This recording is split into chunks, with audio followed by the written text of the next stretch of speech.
여러분 안녕하십니까? 5박 4일 공연예술 이야기 83회를 녹음하도록 하겠습니다. 오늘은 제가 본 공연 얘기를 좀 해보도록 하죠. 지금 시간은 2018년 9월 30일 새벽이지만, 그러니까 제가 어제 대학로에서 공연을 한 편 봤습니다. 그런데 이 공연의 정식 제목이 뭔지를 제가 미처 파악하지 못했는데요. 제가 그 공연 전단 같은 것도 공연 끝나자마자 허겁지겁 나오느라고 챙기지를 못했습니다. 들어갈 때도 급하게 들어갔는데 제가 극장 입구에 사진 제가 찍은 것을 보니까 안톤 체호브의 휴머니즘적 단편 소설 모음 제목이 이렇게 돼 있네요. 그리고 세 작품을 연극으로 각색해서 공연을 했습니다. 개를 데리고 다니는 부인, 쉿, 조용히 해라 그럴 때 쉿 이거죠. 그 다음에 내기라는 작품, 세 작품을 한꺼번에 묶어서 110분 정도에 걸쳐서 공연을 했습니다. 제가 이 공연에 대해서 정보를 더 찾아보려고 인터넷에 검색을 해봤는데, 제가 검색어를 어떻게 뭐가 잘못됐는지 이 공연 정보가 검색이 잘 안 되네요. 무슨 일인지 모르겠습니다. 공연은 제가 이 또 극장 앞에 있는 현수막을 찍은 걸 보니까 9월 28일, 9월 29일 이틀 동안만 하고, 첫날은 저녁 7시 30분 1회 공연하고, 둘째 날 마지막 날이 4시 7시 이렇게 2회를 공연했네요. 이 안톤 체호브 극장은 주소가 성균관으로 3길 23이라고 되어 있습니다. 해화역에서 성균관대학교 쪽으로 쭉 올라가 보면 성균관대학교 정문 들어가기 직전에 이렇게 그 좌회전해서 들어가는 골목이 있습니다. 그 골목 안으로 들어가면 있는 소극장인데요. 한 40석 정도 되는 것 같습니다. 오늘 제가 4시 공연, 정확하게 말하면 어제죠. 토요일 4시 공연을 봤을 때에는 그 40석 공연이 거의 가득 차 있었습니다. 제가 이 공연을 아주 좋게 봤습니다. 즐겁고 재미있게 잘 봤는데요. 이 공연을 보고 나서 이 공연은 뭐가 좋았다, 뭐가 안 좋았다라고 시시콜콜이 이야기하는 것은 좀 촌스러운 일이 될 것 같다는 생각이 들었습니다. 이 공연은 무엇이 잘 되고 무엇이 잘 되지 않았는가를 가려내기보다는 무엇이 잘 되었는지만 이야기를 하는 것이 적절한 이 공연에 대한 취급이 될 것이라는 생각이 들었습니다. 대학로를 돌아다니면서 공연을 보다 보면 그런 공연들이 있습니다. 공연 볼 때 즐겁고 공연자들의 노력과 아름다운 모습이 나타나기는 하지만 100%다 칭찬해 줄 수도 없고, 또 그 공연에서 무엇이 잘못됐다라고 굳이 끄집어내서 지적하는 것도 적절치 않을 것 같은 그런 연극 공연들이 있지요. 이 공연이 그러한 종류의 공연입니다. 더더군다나 제가 아는 사람이 출연하고 있어서 더욱이 무엇이 안 좋았다에 대해서는 이야기하고 싶지가 않습니다. 다만 무엇이 좋았는가, 혹은 이 공연을 보면서 저는 개인적으로 어떤 느낌이나 어떤 바람을 가지게 되었는가를 여러분들께 말씀드리고 싶고, 여러분들께 말씀드리는 것을 빌미로 저 자신의 견해를 기록으로 남겨두고 싶은 것이죠. 이 공연을 다 봤을 때 저에게 평가를 하라고 그런다면 100점 만점에 한 85점 정도의 공연인 것 같습니다. 이 연극 작품을 만드는데 사용되었던 재료들을 감안하면 그 재료들을 어떻게 활용했는가라는 것을, 이상을 이야기하는 것이 아닙니다. 주어진 재료를 어떻게 효과적으로 활용하였는가 라는 것을 생각할 때 한 85점 정도를 저는 주고 싶습니다. 그러니까 B 플러스 정도의 학점을 받게 되는 거겠죠. 여기에는 단서가 있습니다. 만약 이 자원들, 이 재료들을 가지고 이 공연을 지금까지 이끌어옴에 있어서 리더가, 지도자가 그 리더 혹은 지도자를 연출이라고 부르건 대표님이라고 부르건 기획자라고 부르건 선생님이라고 부르건 그 명칭을 무엇으로 부르건 간에 그 리더가 그 자원들과 함께 아름답고 행복한 과정으로 이 공연을 이끌었으면 이들의 작업 과정이 그러한 것이었으면 평점이 A 플러스 정도로 95점 이상으로 올라갈 수 있을 것 같습니다. 그런데 제가 그 과정을 모르기 때문에 지금으로서는 85점 정도로 점수를 주자 이렇게 제안을 하고 싶네요. 85점이면 결코 나쁜 점수가 아닙니다. 그리고 아주 성공적인 점수일지도 모릅니다. 그런데 작품들이 대단하던데요. 제일 먼저 내기라는 작품이 공연되었습니다. 세 작품 다 짧은 작품인데요. 이 내기라는 작품은 어떤 내용이냐 하면 좀 나이 든 사람이랑 젊은이 하나가 내기를 어떻게 자존심 싸움을 하다가 내기를 하게 됩니다. 네가 15년 동안 내가 만든 독방에 감옥에 갇혀 있어서 그걸 잘 버텨낼 수 있으면 내가 엄청난 돈을 주겠다. 둘이 자존심 싸움을 하다가 이렇게 됐기 때문에 젊은 남자가 기꺼이 그런 길을 택하죠. 그런데 이 친구가 처음에는 조금 힘들어 하다가 점점 이 15년 세월을 다 견뎌냅니다. 그러면서 그 안에서, 감옥 안에서, 독방 안에서 예술, 문학, 철학의 고전들, 캐논들을 다 이 사람이 섭렵하게 됩니다. 그러면서 어떤 인생에 대한 깨달음, 인간이 본질적으로 가질 수 있는 성장, 인격의 완성, 지혜, 이런 것들을 이 사람이 그 고립된 공간 안에서 이루게 되죠. 그러니까 돈 많은 늙은이는 큰일이 난 거예요. 내기에 지게 생겼으니까요. 돈도 잃게 되고 자존심도 뭉개지게 되는 그런 상황이 바로 코앞에 닥치게 됐습니다. 그래서 이 15년 세월이 다 끝나기 직전에 안 되겠다. 내가 돈도 지키고 내 자존심도 지키려면 저 젊은이를 죽여야 되겠다라고까지 생각을 하게 됩니다. 그런데 이 젊은이는 어떻게 됐을까요? 이 젊은이는 이미 그 감옥 안에서 인간의 삶에 대한 모든 깨달음을 다 얻었습니다. 궁극의 지혜를 얻어버렸기 때문에 이 사람은 돈이 중요하지가 않게 된 거죠. 그래서 나는 이렇게 속물적인 조건에 얽매이지 않는다라는 것을 보여주기 위해서 자기가 15년 세월을 다 채우기 한 5시간 전에 자기가 먼저 탈출해 버립니다. 내기에서 이기고 지는 것 정도는 이제 상관이 없게 되어 버렸다는 것이죠. 저는 지금 집에 와서 생각해 보니까 이 작품이 참 놀라운 작품이라는 생각이 듭니다. 어떤 식으로 놀라우냐 하면요. 이 근대적 사고방식이 놀랍습니다. 르네상스 이후로 인문주의가 우리 인류 사이에, 우리 인류라고 그러면 또 이게 말이 지나치죠. 서양 문화사를 형성하게 된 이후로 문학과 예술, 철학의 캐논을 통해서 인간이 본질적으로 성장하고 완성될 수 있다고 믿는 이 체홉의 사고방식을 보십시오. 얼마나 놀랍습니까? 무슨 소크라테스니 플라톤이니 또 무슨 그 이후에 나오는 그 기라성 같은 철학자들의 책을 다 읽고 인문적 교양을 쌓고 그러면 그들의 지혜를 모두 자기가 습득을 하면 인간의 희노애락이랄까요? 또 욕망이랄까요? 이런 것에서 완전히 벗어나게 되는 거예요. 이 이야기의 세계 안에서는요. 만약 그렇게 될 수 있다면 15년을 아무것도 안 하고 감옥 독방에 갇혀 있어도 상관이 없다. 오히려 기꺼이 그렇게 하겠다라는 사고방식을 가지고 있습니다. 근대적 교양의 완성, 근대적 문화인의 완성이라고나 할까요? 아주 놀라운, 제가 왜 웃음이 나왔는지 모르겠습니다. 지금 생각해 보니까 좀 놀라운 현상인 것 같습니다. 오늘 같으면 어떨까요? 오늘 같으면 그렇게까지 우리가 생각을 하지 않죠. 오늘날에는 인간이 어떻게 하면 여가를 즐기고 또 어떻게 하면 자본주의가 제공할 수 있는 쾌락을 향유할 것인가, 그러면서 행복을 느낄 것인가가 관건이 되죠.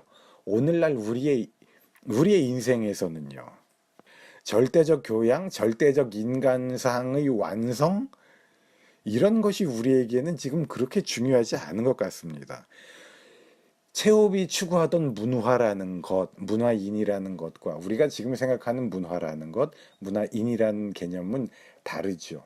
또 체홉은 완전히 고급 문화를 설정해 두고 그 고급 문화에 도달하는 것이 궁극적 인간의 완성이라고 보고 있는 겁니다. 그러나 오늘의 우리는 그렇지 않죠. 오늘 탈근대의 우리가 누가 고급 문화의 완성에 목을 매답니까? 체홉이 보여주는 그 어마어마한 이상이 놀랍지 않습니까? 새삼스럽게 저는 놀랍네요. 그래서 체홉이 근대 문학의 거성인가 보다 이런 생각이 듭니다. 이렇게까지 근대의 이상을 추구하고 반영하는 작가가 있을까라는 생각이 문득 들어서 그런 예가 드물겠다, 찾아보기가 쉽지 않겠다 그런 생각이 들었습니다. 두 번째로 이제 공연된 작품이 개를 데리고 다니는 부인인데요. 이 작품을 보고서는 제가 이 단편 소설은 이 작품은 뭐 워낙에 유명하지만 제가 이 단편 소설을 읽어본 적이 없습니다.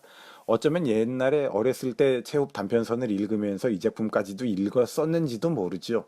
그러나 기억은 나지 않습니다. 그런 가운데 이 작품만 보고 느끼기에는 이 작품은 물론 또 다른 작품들도 그렇습니다만 작품 분석이 매우 중요하겠구나 이런 생각이 들었습니다. 제가 오늘의 이 공연만 보고 느낄 때는 이 작품이 이 남자와 여자 두 인물의 관계가 위선적인 관계인 건지 서로가 허영 속에서 밀당을 하면서 거짓된 모습을 서로에게 보여주는 건지 어디까지가 이 인물들의 거짓된 감정이고 어디까지가 이 인물들의 진심인 건지를 제가 잘 모르겠더라고요. 체홉의 곰 같은 작품도 그렇지 않습니까? 또 청혼 같은 작품도 그렇죠. 어디까지가 이들이 서로 자기 본심과는 다른 반대의 다른 모습을 보이다가 어디부터 자신의 본심을 드러내는 것인지가 헷갈리는데요. 이 작품도 제가 볼 때는 그런 작품이었습니다. 그래서 저게 진심인가 아니면 거짓말을 하고 있는 것인가 이것을 어떻게 분석해내느냐에 따라서 어떻게 해석하느냐에 따라서 그 상황이 주는 정서감이 완전히 달라지거나 문학적인 깊이가 상당히 달라질 수 있겠다라는 생각이 들었습니다. 세 번째 작품은 쉿이라는 작품인데 이것은 작가가 창작을 하려고 하는데 그때마다 다른 요소들이 방해를 하고 내적 갈등을 이 사람이 겪는다 이런 내용인데요. 사실 뭐 이 작품은 제가 무슨 내용인지를 잘 모르겠더라고요. 작가가 고생하다가 결국에는 그래도 창작을 한다고 그러고 끝났는지 결국에는 좌절을 하고 끝났는지 잘 지금 제가 기억이 나지 않습니다. 이렇게 해서 한 1시 110분 정도 공연이 인터미션 없이 이루어졌습니다. 110분이라는 것은 제가 재본 시간이 아니라 처음에 공연 시작할 때 이 공연의 연출을 맡으셨던 분이 나와서 안내 말씀을 하면서 그렇게 이야기를 하더라고요. 그 110분 동안 저는 그렇게 지루하지 않게 공연을 봤습니다. 제가 건강이 그리 썩 좋지가 않기 때문에 그 정도 소극장에서 그 정도의 시간을 앉아서 연극을 보는 것이 쉽지가 않습니다. 제가 이제는 왜 옛날 어른들이 제가 젊었을 때 저희 부모님 같은 분들이 같이 이제 영화 보러 극장에 가자던가 연극을 보러 극장에 가자라고 말씀을 드리면 그렇게 내켜하지 않으셨는지 제가 요새는 좀 더 이해가 됩니다. 저부터도 소극장에 한 2시간 앉아 있으라 그러면 힘들어요.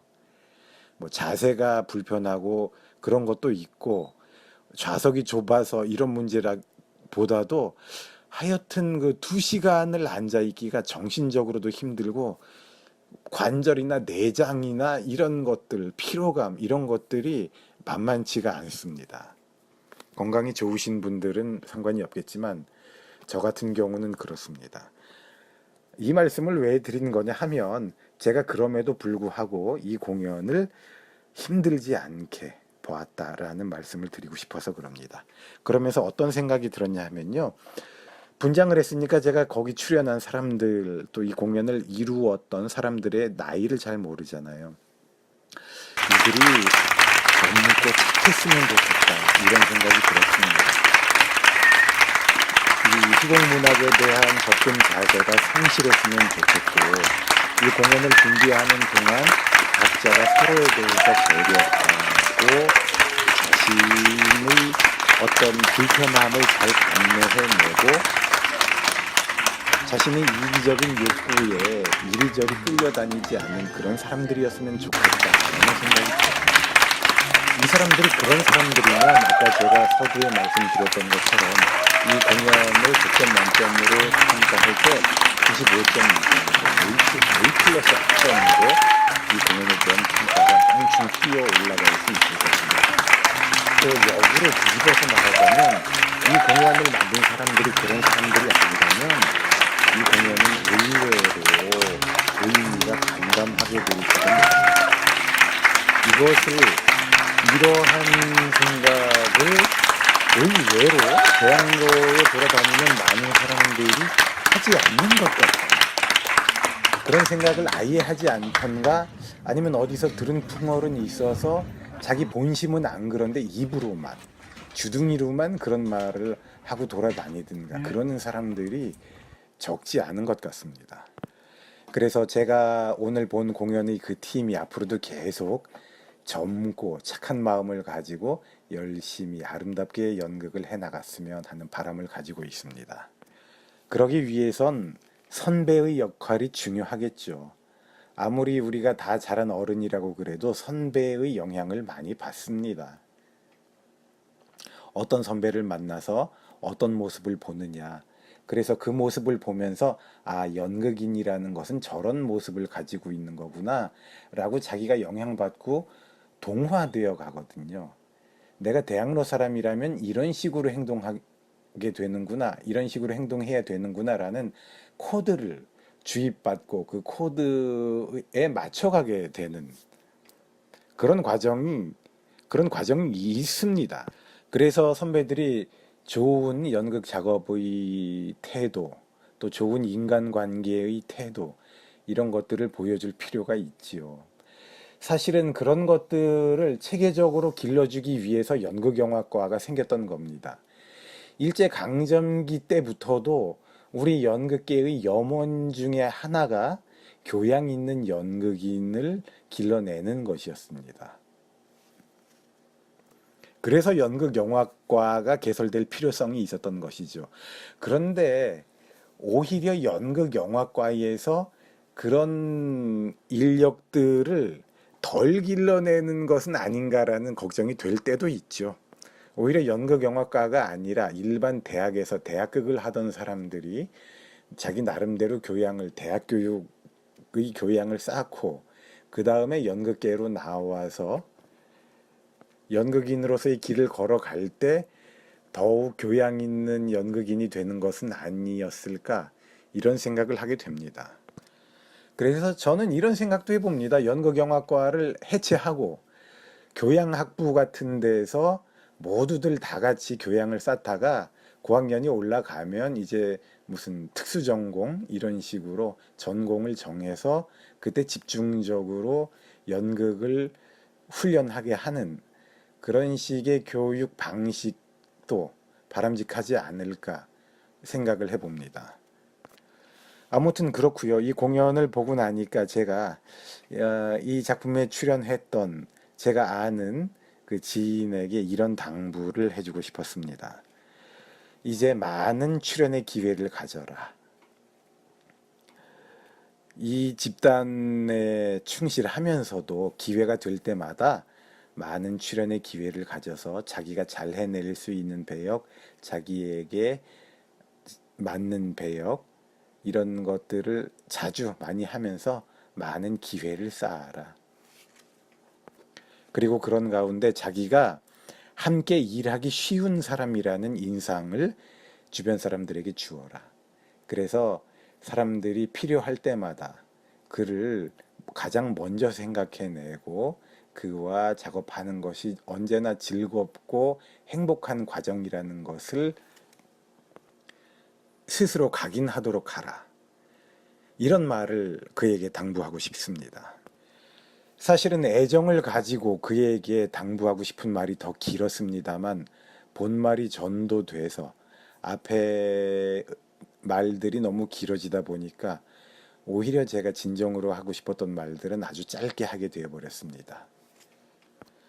연극에서 미적 성취가 당연히 중요하죠. 그것 이상 중요한 게 무엇이 있겠습니까마는 그럼에도 불구하고 심지어 저의 입장에서는 그것 못지않게 연극하는 집단에서는 그 미학적 성취를 진정한 것으로 만들기 위해서는 그 과정이 인간적으로 아름다울 필요가 있습니다.